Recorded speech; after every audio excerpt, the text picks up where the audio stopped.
Good morning, everyone. Pwede ba natin batiin yung katabi natin ng hi, hello? Hindi mo ay thrill na. Ano na?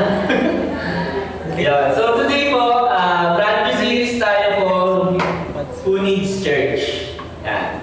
So four part series po ito. And then, nung mga bata po ba kayo, tinatanong kayo ng mga parents nyo na ikaw, kailangan mo magsimba.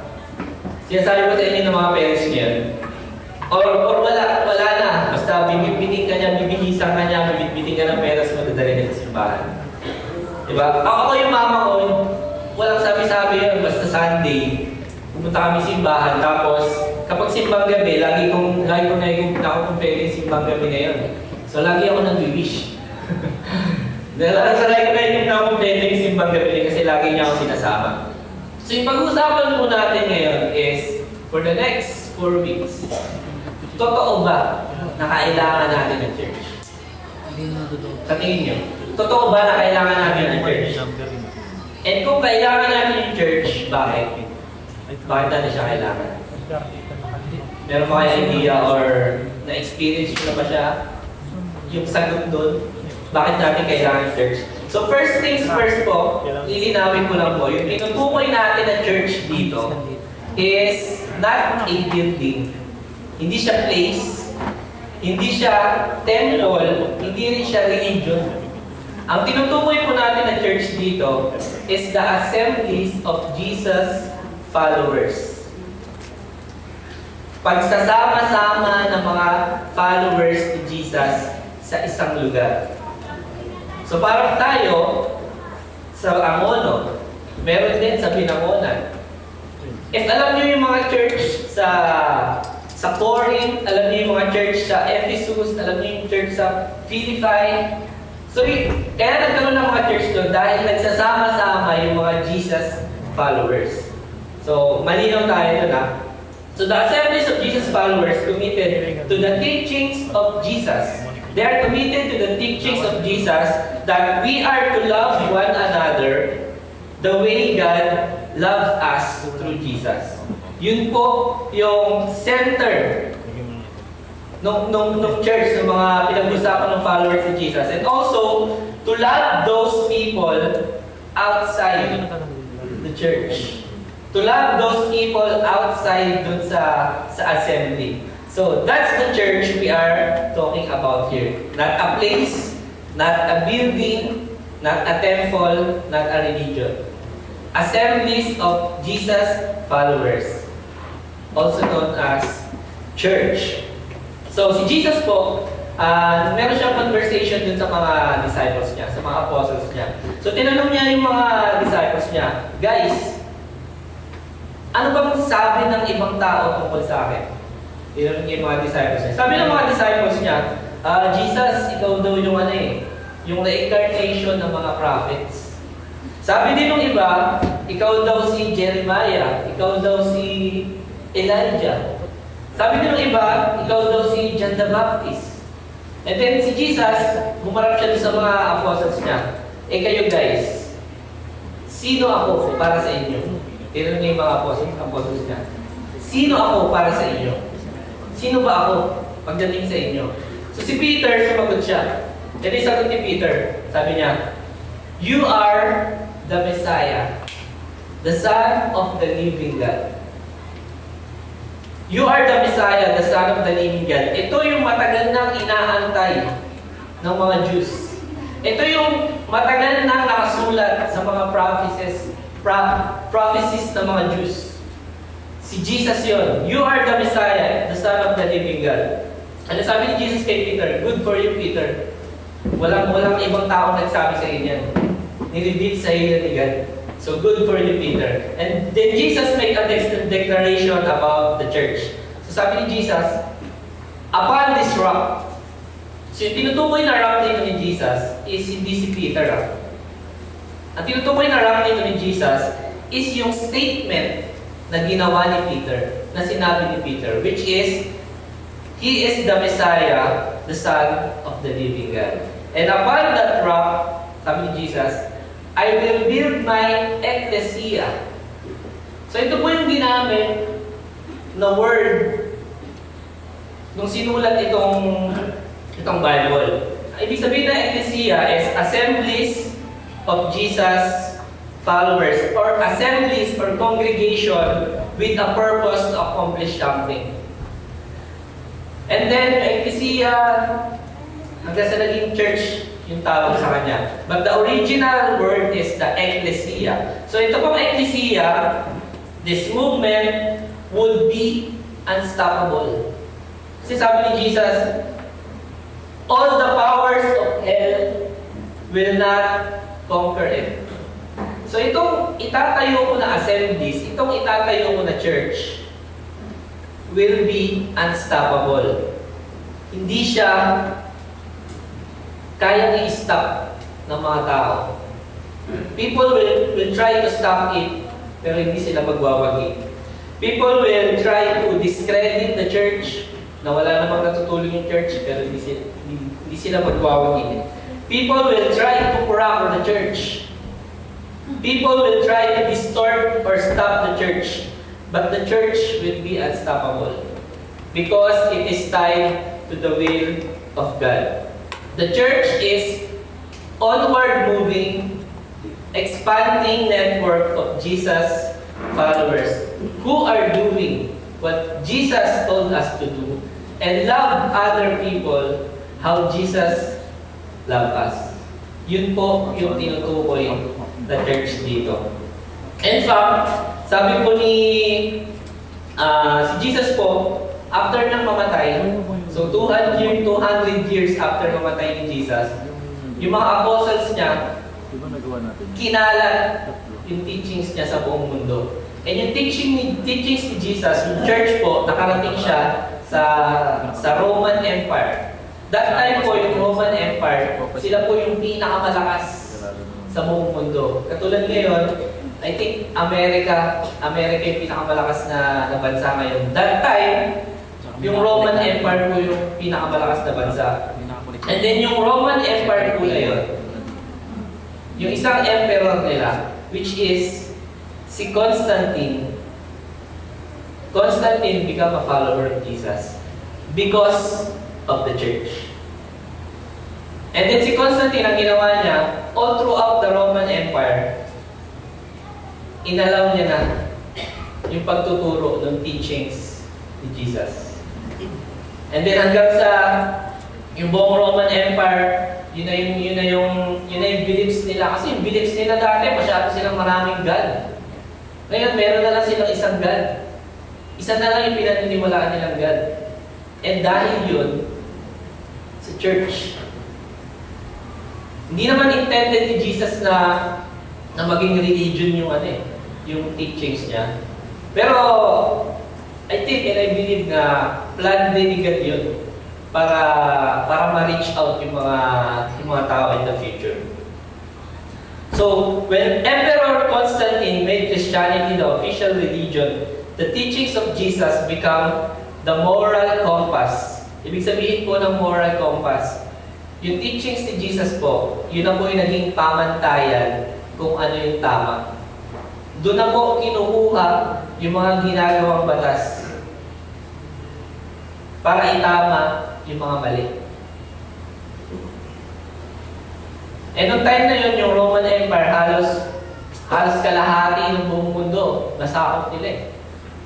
So isipin nyo na lang, yung teachings ni Jesus, ganun kalaki yung naging impact niya. So every country na part ng Roman Empire, naging maayos yung nila, yung pamantayan nila kung ano yung tama at kung ano yung mali. Well, hindi sila nagkakanya-kanya. So meron silang isang standard kung ano yung tama, and which is yun yung teachings ni Jesus. In fact, today we hold some values that we think as self-evident values because of the church that Jesus established. Ito pong mga self-evident values na to, ito po yung mga values na hindi na po natin kailangan questionin.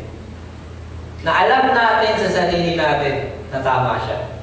Na kapag hindi natin siya ginawa, hindi tayo normal.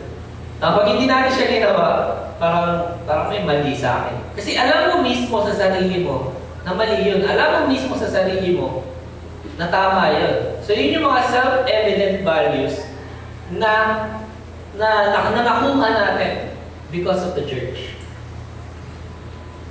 Pag-usapan po natin yan ulit mamaya. So, 3 weeks ago, I think, Alam niyo to, two Sundays po ako hindi nakapag-church. So I think March 8 and March 15 siya. And then, yung topic series pa natin is Who Needs Church? So ako incidents. So sabi ko sa sarili ko, 2 weeks ako hindi nakapag-church. Feeling ko, hindi ako tatagal ng hindi nakakapunta sa church, hindi nakaka-attend sa church.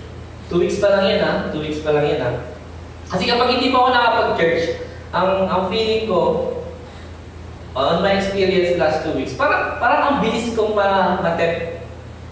Parang ang bilis kong ma-tempt. Parang si Satan, parang inaantay na lang na, okay, sige, di ka nag-church ito na yung pagkakataon mo para i-tempt ka. Ito na yung pagkakataon mo para mas mabilis kitang mahatak, madala dito sa gusto ko. So kasi parang po sa akin, I don't know kung ganito rin po sa inyo. Mas nai-inspire po akong gawin yung mga teachings ni Jesus. Kapag mas meron akong fellowship time dun sa mga other Jesus followers. I don't know kung parehas tayo na gano'n. Pero mas sa akin, mas meron akong time sa fellowship sa mga other Jesus followers. Mas nai-inspire akong gawin. Mas nai-inspire akong sumunod sa mga teachings ni Jesus. Sabi ko sa sarili ko after nung ginagawa ko yung topic series, I really needed the church. And I still need the church. Kailangan ko yung church before. And hanggang ngayon, kailangan ko pa rin yung church. Hindi siya nagbabago. I needed it before, and I still need it even now. So the church basically rescued me. The church helps me many times. Kasi naalala ko po dati, every time nagde-devotion kami ng mga friends ko, ang nangyayari po, nakukonfig ako sa mga maling ginagawa ko. Parang naisip ko, mali pala yung ginagawa ko ngayon. So, ang mangyayari, ang epekto niya sa akin, it's either ihihinto ko siya agad-agad, or I try my best na unti-unting alisin yung maling gawain na yan. Kasi meron talaga minsan sobrang hirap niyang tanggalin. Pero you try to remove it. Yun po yung nangyayari sa akin every time na nagde-devotion kami dati ng mga friends ko. So when you ask people, kapag meron ka pong mga pinagtanungan na people, na kung ano yung nagawa ng church para sa kanila, ang sasabihin nila, quiz, grabe, hindi ko maisip yung sarili ko ngayon na hindi ako nag-church. May kilala pa kayo ganun? May kilala pa kayo na pag tinanong nyo sila, sasabihin nila sa inyo, hindi ko talaga ma-imagine yung buhay ko without the church. Diba? Same with me, ganun din po ako, hindi ko ma-imagine kung anong klaseng life meron ako ngayon. Kung hindi po ako na-involved dito sa church, kung hindi po ako napunta dito sa church. Pero, if you try to imagine, lahat po tayo dito ngayon na part na ng church, if you try to imagine your life without the church, with this kind of environment natin ngayon, with the bad influence ng social media, with this rising gasoline, lahat ng mga mahihirap na pinagdadaanan natin ngayon. If you try to imagine your life without the church, sa tingin mo, anong klaseng life meron ka ngayon? Ako sa tingin ko, magulo. Magulo yung magiging life ko without the church. Kaliwat ka ng maling decisions, kaliwat ka ng maling choices. Pili ko ganun yung mangyayari sa akin. And, hindi lang yun. Kapag dumating din yung mga situation na hindi ko alam yung gagawin, without the church, mas doon ako papabor sa feeling ko na tama. Feeling ko na tama. Feeling ko lang. And sometimes yung feeling natin, hindi siya tama. So I think ganun yung mangyayari sa akin without the church. It's like me minus church equals mess. Magulo. Me. without the church is magulong life. Hindi pa naman natapos na. Kasi sa situation po natin ngayon, I think lahat tayo mag-agree dito. Kapag without the church, wala kang magiging maayos na direksyon sa buhay. Without the church, mali-mali yung mga masasagap na suggestion. Without the church, yung mga pinagbubuhaan mo na solusyon sa problema mo, hindi siya mapagkakatiwalaan. Anong magiging result na lang? Anong magiging result na lang? Magulo. Magulong life. Magulong buhay. That's why, ako po, sobrang thankful po ako na naging part ako ng church. Sobrang thankful po ako na napunta ako dito sa Journey Community Church 16 years ago. So I want to share you 5 things that the church has done for me. So ito pong 5 things na to is stop me from making worse decision, making bad choices sa life ko. And also, these 5 things can also be the church blessing para sa iyo. These 5 things na i-share ko sa inyo can also be the church's blessing for you if you allow the church to do it for you. These 5 things, the church's blessing for you if you allow the church to do it for you. So the first thing is the church informed my conscience. Lahat po tayo, meron po tayong konsensya dito. Pero yung konsensya po natin, dapat informed siya. Dapat malagyan siya ng tamang information. So yung church ko, ganun po yung ginawa ng church sa akin. In line with the teachings of Jesus. Kasi, naaalala ko po madalas, I went against my conscience many times in the past. Alam ko naman na mali ito eh. Alam ko naman na dapat hindi ko ito gawin. Pero ginagawa ko pa rin siya.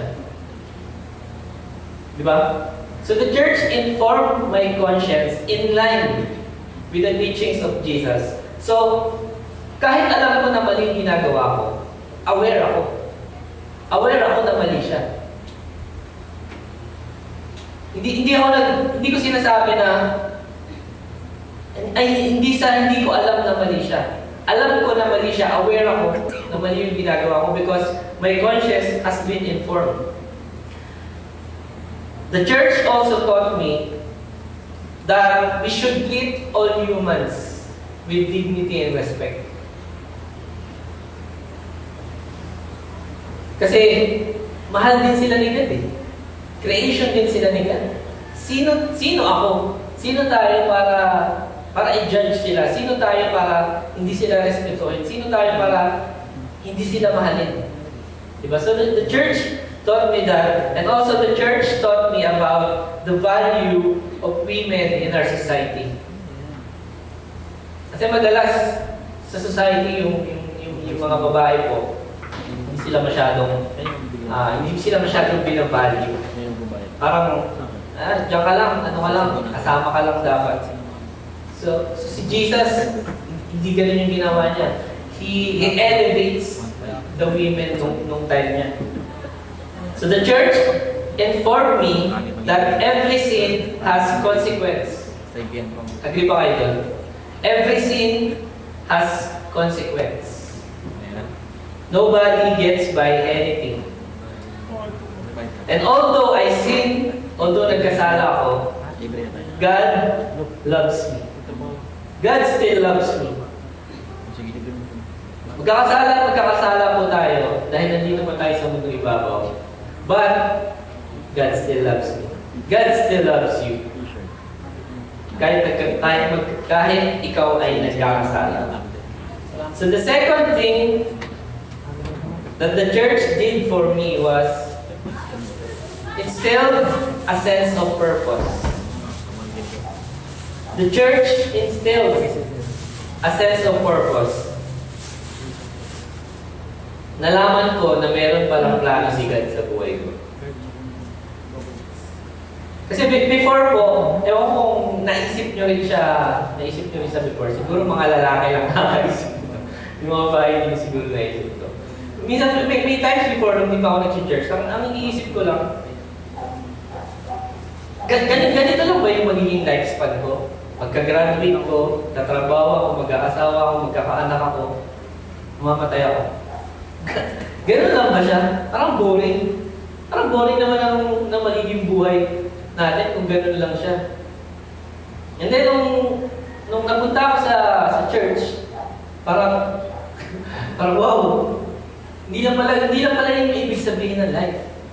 Meron palang plano si God sa'yo. Meron ka palang purpose dito sa mundo. You are created on purpose and you are created for a purpose. There's a reason for your existence. Hindi ka lang nabuhay dito para mamatay. Meron kang reason kaya ka nabubuhay. So para sa akin, mas malinaw na kung bakit ko ginagawa yung mga bagay-bagay. Bakit ko binibigyan ng time yung mga bagay na ginagawa ko ngayon. Also, the church taught me that I should ask for God's will.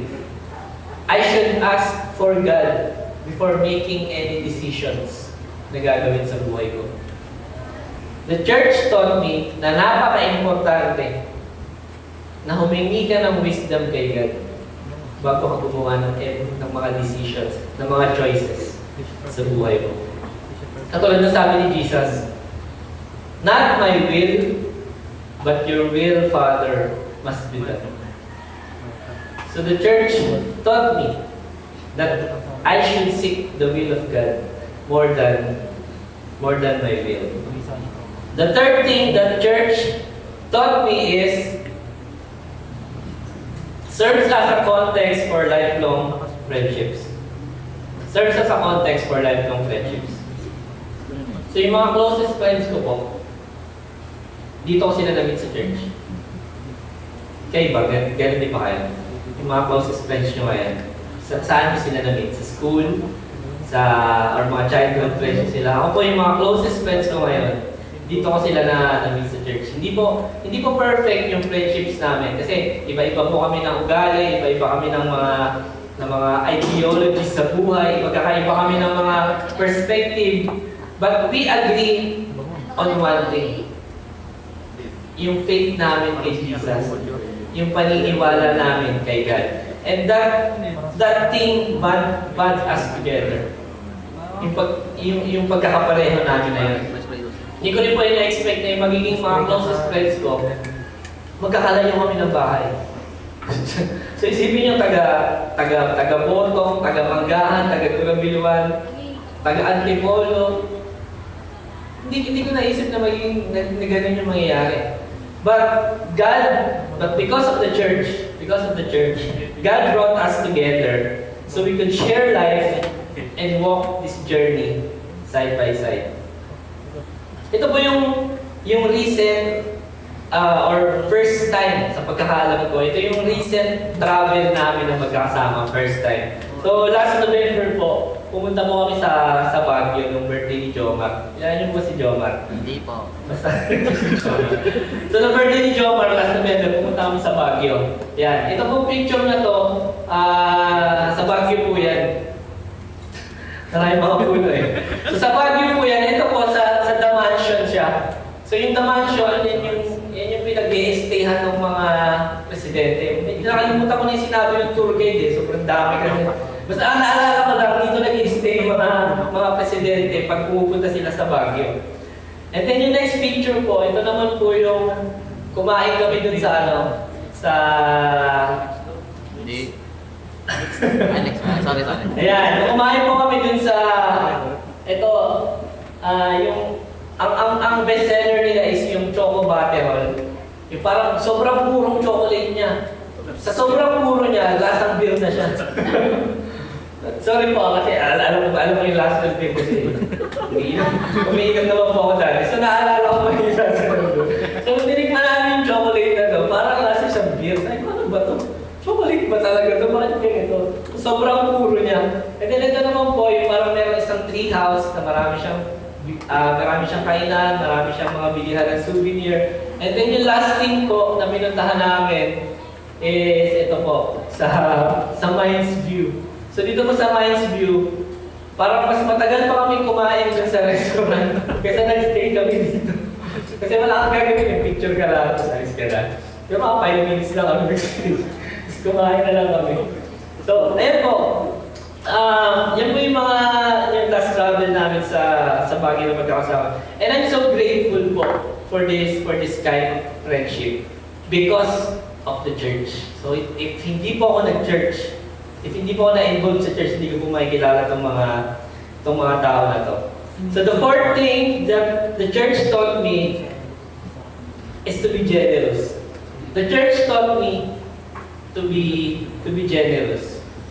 The church taught me that to give 10% of your money to the local church. And then the remaining 90%, after you give the 10%, the remaining 90%, I learned to trust God that He will provide everything na kailangan ko with that 90% remaining doon sa income ko. The church told me that the money I have is not mine. I should manage it well. I'm accountable for it. I should use it right. Hindi ko lang siya dapat ginagamit sa pansarili ko lang. Dapat sinishare ko rin siya. And when I start to faithfully give po sa pagka-tithes, I realize na hindi ka lang i-bless ni God. Hindi ka lang bibigyan ni God. Meron din si God aalisin sa'yo para mas maging peaceful yung buhay mo. Aalisin ni God yung mga worries mo. Aalisin ni God yung mga fears mo. Aalisin ni God yung mga anxieties na meron ka para mas maging peaceful yung buhay mo. The church taught me to become generous. And like katulad ko na sinasabi natin palagi, yung, I think, nung last time na tinuro natin about yung generosity. I'm rich in that. So we should give, save, and live. We should give first, save second, and kung ano po yung natira doon, yun po yung gamitin natin sa mga pangangailangan natin. We should give first, save second, and live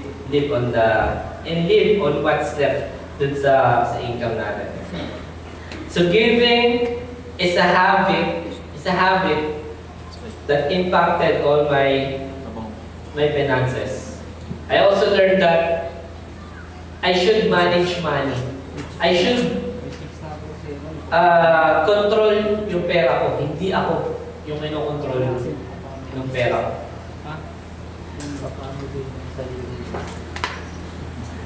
The last thing that the church taught me is the church served as a window to the world. The church serves us as a window to the world. So yung church po, nakita ko na hindi lang pala sa Amono yung church. Hindi lang pala sa Amono may church. Kasi ang akala ko po dati, nung bata po ako, nung first time kong ma-involve sa isang Christian church, sa isang born again church, akala ko, doon lang siya. Akala ko lahat ng tao Katoliko. Hindi wala akong idea. Pero nung na-involve ako sa church, naka-attend ako sa Global Surge, nakita ko kung gaano kalaki yung ministry. Kung gaano kalaki yung ministry ni God sa buong mundo. Kasi sobrang dami pong bansa ngayon na hindi po inaalam yung mga church. Lalo na yung mga Buddhist country, lalo na yung mga Muslim country, hindi po inaalam yung mga church dyan. So yung Global Church, gumagawa sila ng way para ma-reach out yung mga country na yan. And also, because of that, parang na-realize ko na I should not just focus dun sa lugar na meron ako. Kailangan lumabas ako dun sa zone ko kasi sobrang dami talagang tao na nangangailangan ng church. Tayo, alam natin, kailangan natin ng church. Ganon din yung ibang tao. Kailangan din nila yung church. The church also introduced me to people who had less stuff but more joy. Way more gratitude, way more bigger faith. And the church taught me ultimately that following Jesus made my life better. Following Jesus made my life better. Naging better na kaibigan ako. Ewan nga, pakitanong na lang sa mga kaibigan ko. Kasi feeling ko, naging better ako kaibigan. I become a better co-worker. I become a better brother. Pakitanong na lang din po yung mga kapatid ko. Kung totoo yun. And I'm sure, in the future, kapag nagkaroon ako ng family, I will become a better husband and a better father. And a better citizen. I become a better citizen. Hindi na ako palagi nagagalit sa mga kapitbahay namin. Mas iniintindi ko na sila bakit sila palagi nagsisigawan palagi, bakit sila palagi ginagawa yung mga ganito. So iniintindi ko na po sila. And sometimes the people around you don't need the best from you. Siyempre, ibibigay natin yung best para sa ibang tao, para sa kanila. But they simply need a better version of you. Sometimes yung mga tao na yan, kailangan lang nila yung better version mo. Better version ng tao na malapit sa kanila. So I'm grateful for the influence of the local church. I need the church before, and I still need the church today. And I think every one of us here, kailangan po natin yung church. Everyone in our neighborhood, everyone in our city, everyone in our country and in the whole world, kailangan po natin ang church. Now, imagine niyo po,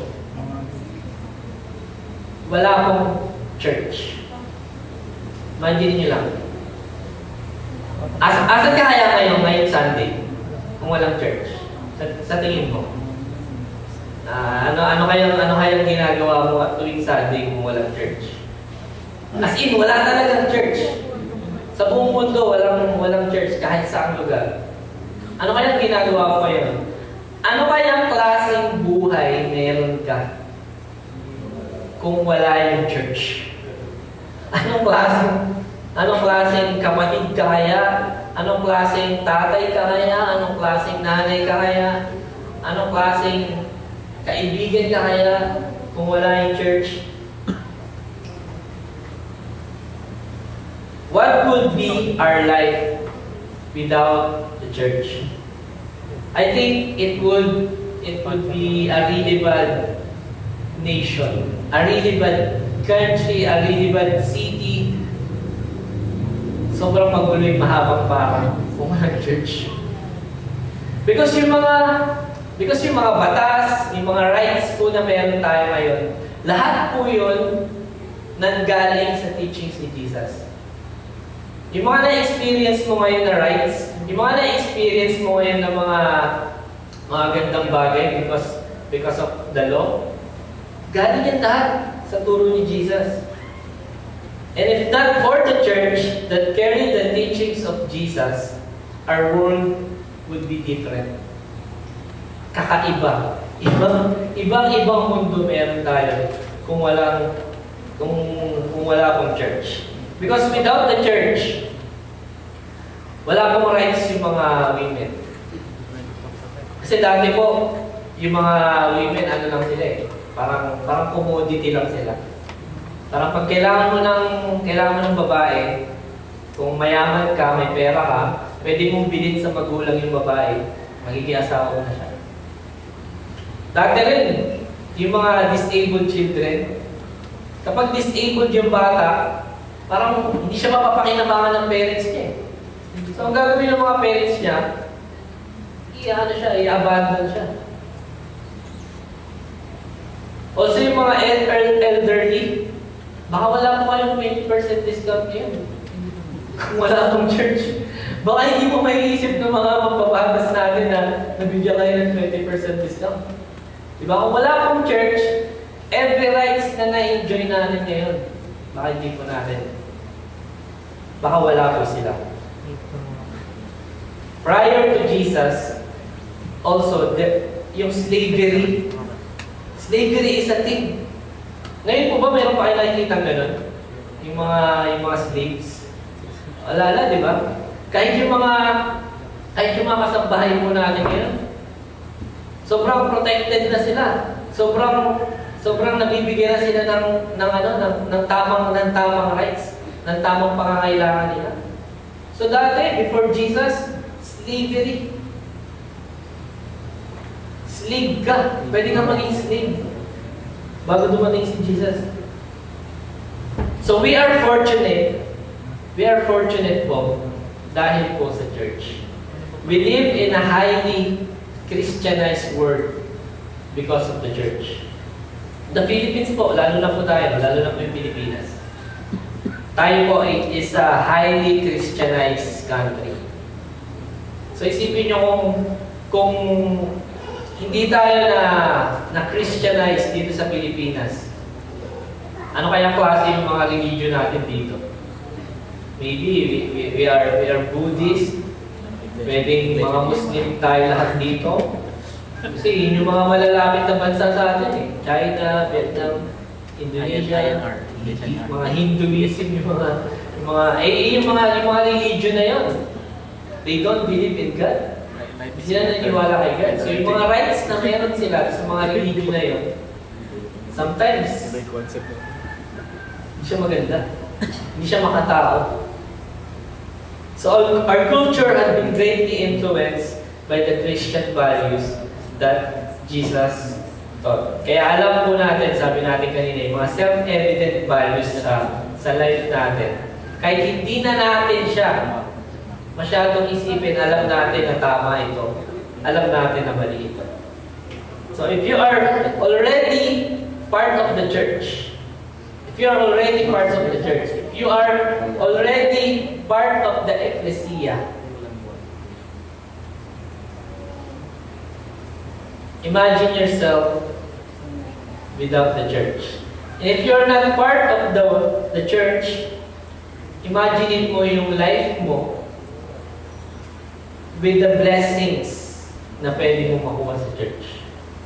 So, ito sinabi ko kanina, yung mga 5 things na yun. If you're not part of the church, like nag-hesitate ka bang umattend the church, or meron po kayong mga kakilala na feeling nyo kailangan nila yung church. Kung meron po kayong mga kakilala na feeling nyo, gusto nyo rin ma-experience nila yung na-experience nyo, simula nung na-involve kayo sa church. Pwede po silang i-invite, pwede po silang sharean ng mga experience nyo that you receive because of the church. So the question is, who needs the church? Who needs the church? I need the church. You need the church. Everyone in our community needs the church. Everybody needs the church. So next week po, I hope magsama-sama po ulit tayo dito para pag-aralan yung part 2 ng topic series natin na Who Needs Church. And I hope and pray, mamaya pag-uwi natin, isipin natin yung mga tao. Isipin natin yung mga tao sa family natin, sa friendship natin. Sino sa kanila, yung sa tingin natin, na nangangailangan ng church? Because alam natin na tayo mismo kailangan natin ng church. Paano ba sila? Na hindi sila part ng church ngayon. So magkita-kita po ulit tayo next week. I hope and pray na everybody will realize that I need the church and other people also need church. So let's pray po. Yung sinabi.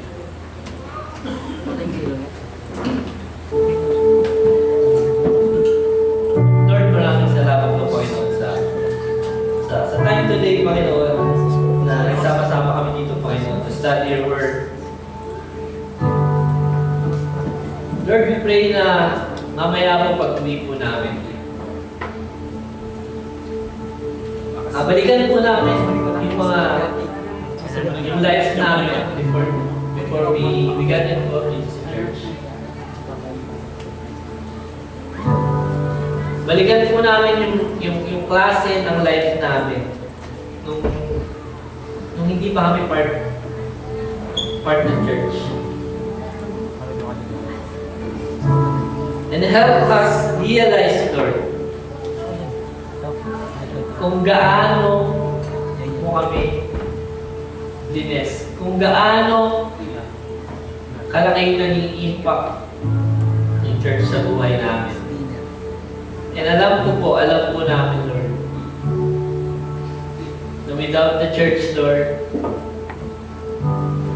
yung buhay po namin ay magiging magulo. Our life will be in a messy situation, lalo na po sa nangyayari ngayon sa aming bansa, lalo na nangyayari ngayon sa buong mundo, Panginoon. Lord, we thank you. We are grateful, Panginoon, na part kami, Panginoon, ng itinayo mong assembly, ng itinayo mong congregation 2,000 years ago. Lord, maraming salamat po, Panginoon, because without the church, Lord, we don't know ano mangyayari sa amin, Lord. Lord, maraming salamat doon po sa mga tao, Panginoon, na nagbigay ng time, na nagbigay ng effort para i-invite kami dito sa church, Panginoon. And we also pray, Lord, na kami naman yung gamitin mo, Panginoon. Lahat kami na nandito sa church ngayon, Panginoon. Kami naman po yung gamitin mo, Panginoon, para i-reach out yung mga tao, Panginoon, outside this congregation, outside this assembly, Panginoon. Kami naman po yung gamitin mo, Lord, para ipakilala sa kanila, Panginoon, kung sino talaga si Jesus. Lord, maraming salamat po for all the blessings that you've given us, Panginoon. Lord, we also pray for our tithes and offering, Panginoon. Lord, this tithes and offering po, Panginoon, na may magamit po namin itong tithes and offering ito, Panginoon, sa mga pangangailangan ng church, Panginoon, to reach out our community. To do our purpose, to do the church's purpose dito sa aming community, Panginoon. We also pray, Panginoon, that you help us realize, Panginoon, kung ano ba talaga ibig sabihin ng pagbibigay namin, Panginoon. Ng pagbibigay namin ng aming tithes, ng aming offering, Panginoon, dito sa church. Lord, maraming salamat po ulit sa lahat ng blessings, sa lahat ng guidance, sa lahat ng answered prayer, Panginoon. Sa lahat ng mga unanswered prayer, Panginoon, maraming salamat po, Panginoon. We'll continue to praise you, we'll continue to worship you, Panginoon, kahit ano man po ang mangyari. At kahit ano man po ang mangyayari sa aming mga buhay. Maraming salamat, Lord. Praise you, we worship you. In Jesus' name we pray. Amen.